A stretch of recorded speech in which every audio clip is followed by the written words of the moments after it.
Alright guys, today we're going to be working on 2005 F250 rear bearing and rear seal in the axle. I noticed it had a little bit of oil, as you can see on the rim, and also the caliper was wet. Every time I would get out of it, I would, after driving, I could smell something that was like it was burning, but I couldn't put my finger on it. So as you see right here, all this oil on the inside. This is your drum for your emergency brake. I'm gonna go ahead and pull this axle apart and go ahead and change the bearings and seals. Stick around, I'll show you.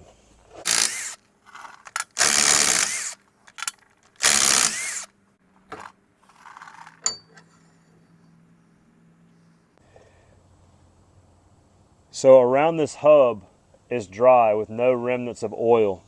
That tells me that this O-ring is good, and more than likely the oil seal on the inside, which I'm going to show you in a second, has gone bad. This is your bearing nut tool for the axle. It's going to slide in there and mate right there. What the fuck?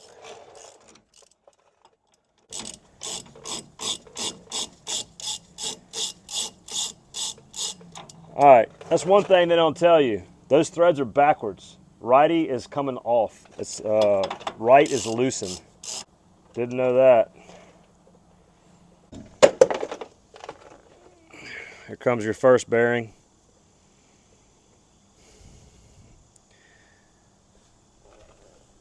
The outer bearing.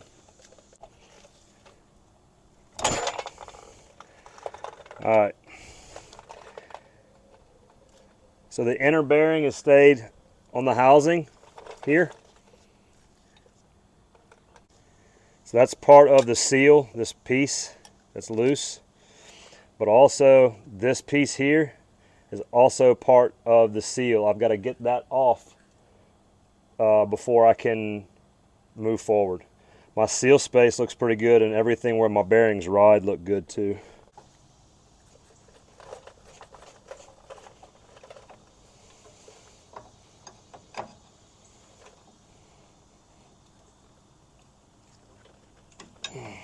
All right, seal's off.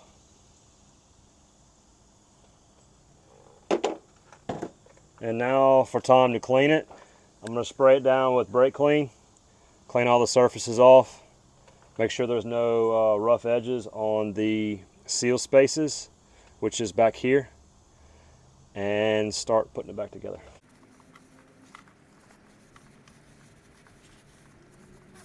So now what I'm doing is taking the seal out of the inner of the portion of the hub. So it goes on like this. It's got the oil seal is still stuck inside the hub. All I did was hit it a few times and it's already started to separate.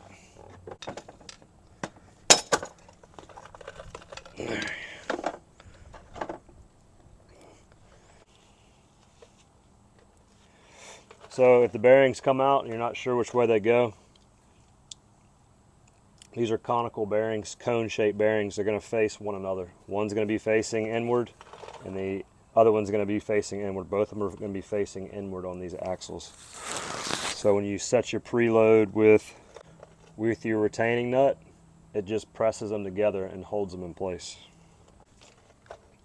Decided I'm going to go ahead and use the old bearing. It's a Timken bearing, which is a really good bearing. Got no signs of severe wear. So I'm going to go back with it. So it's going to drop into your race. And then I should have put this in the freezer. This is your seal. It's going to press in there. Got to make sure not to damage it as it goes in.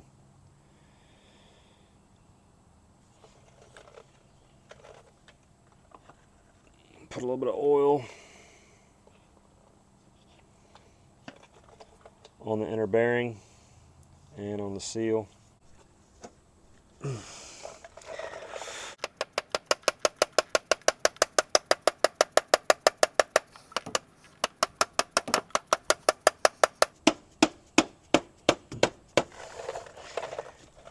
If I didn't have a dead blow hammer, I would probably use a piece of wood or something to tap that into place, but this dead blow is pretty forgiving on that soft brass. And as you can see, it's fully seated in place and square. There's nothing, it's nothing out of round, so it's fully seated. Take some oil, put it on the seal space.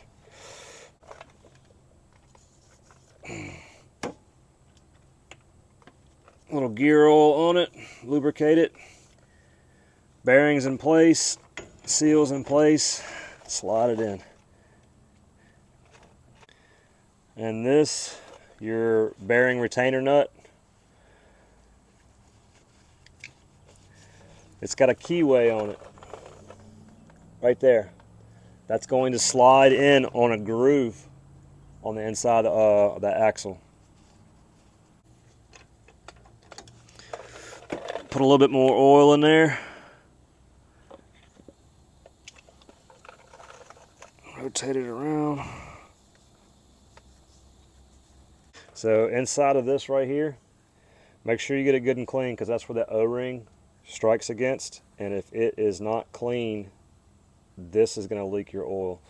Before it was the oil seal leaking, so I got to make sure to clean that good. I've got some debris on it.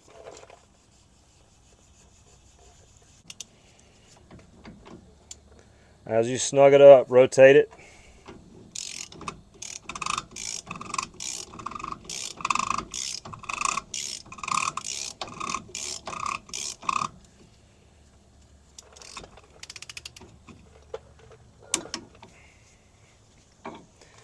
So 60 foot-pounds, rotate it.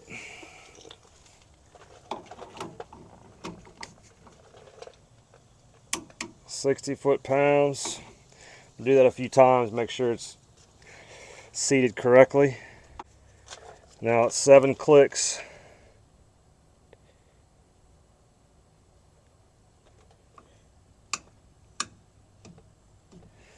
Seven. So now we're ready for the axle to go in. We'll go ahead and pop it out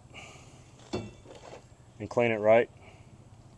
So the O-ring feels good. It's not deformed. It's not hard and brittle, so it's still going to be able to work just fine. Put a little Earl on there. And slide the axle back in.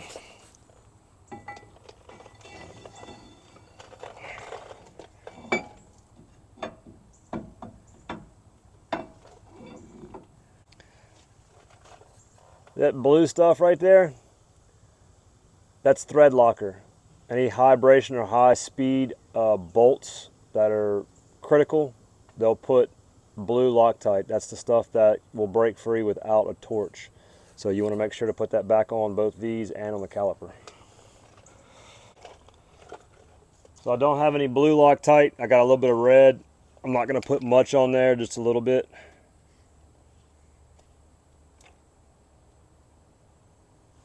About like that.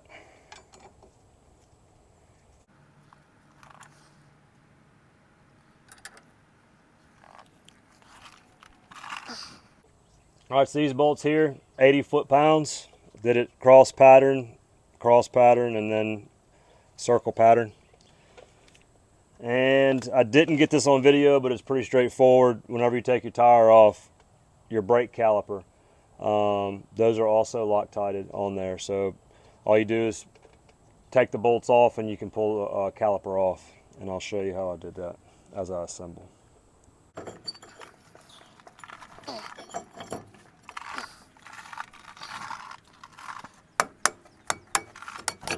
So caliper bolts also Loctite. I'm gonna hit them with a little bit of the old red Loctite, not a whole lot. Just the tip of the bolt.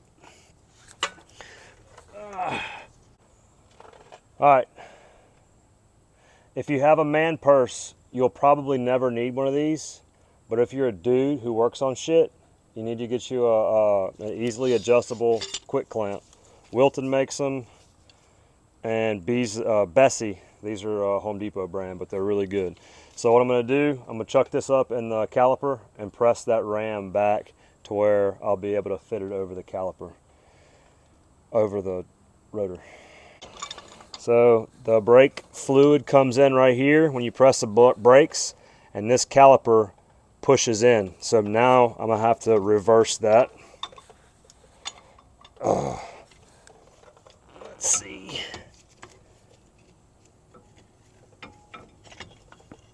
And the quick adjusting clamp is pretty pivotal for doing this by yourself.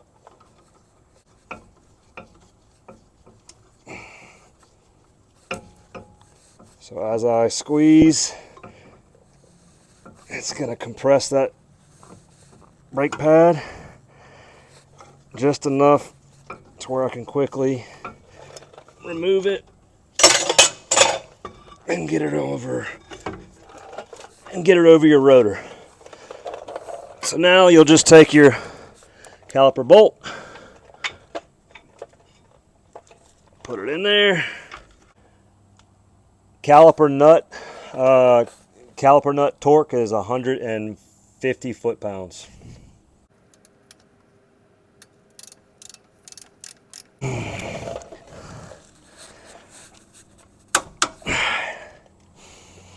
So this portion's done, but I am going to need to get into the chunk and check the oil, because I know that I've been leaking some, and add some there until it spills over.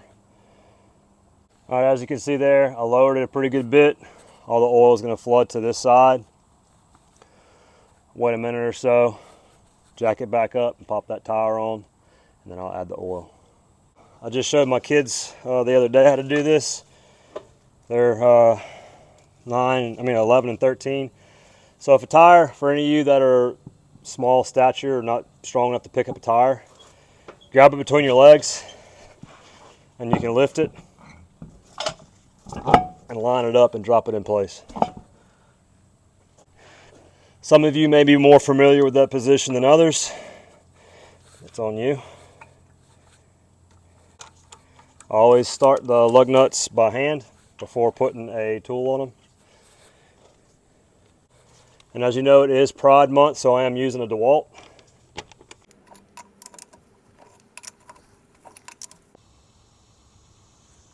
All right, here's your rear differential, and here's your oil fill plug.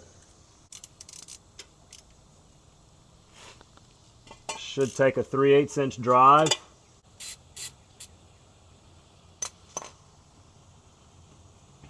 And fill till it can't take anymore. That's it.